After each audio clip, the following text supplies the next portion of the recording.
ఆర్టీసీకి త్వరలోనే ఆ బస్ ఫెసిలిటీ కూడా ప్రారంభం చేస్తాం.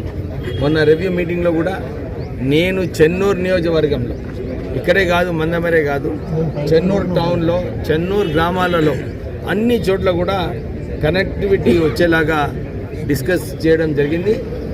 ఆర్టీసీ వాళ్ళందరూ కూడా 4 బస్సులు మాకు వస్తే బాగుంటుందని చెప్పి వారు కోరారు. దాని ప్రకారంగానే ఎండి గారు కూడా తక్షణమే 4 బస్సెస్ శాంక్షన్ చేశారు. సో అన్ని గ్రామాలు కూడా ఆర్టీసీతోనే లింక్ అవుతాయి.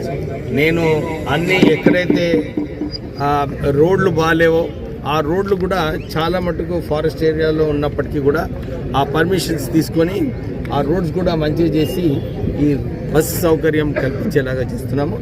చెన్నూరు టు కాటారం, చెన్నూరు టు మాదేపూర్, మన కాళేశ్వరంకి గుడికి పోవడానికి కూడా దుగ్గినపల్లి నుంచి, ఎర్రగొంటపల్లి నుంచి ఈ 2 రూట్లు కూడా ఆల్టర్నేటివ్ డేస్లో ఆ బస్సు నడుస్తుంది. తో ప్రజలకు ఏదైతే సౌకర్యం అవసరమో అన్నీ కూడా ఆర్టీసీ ద్వారా మనం కల్పిస్తున్నాము.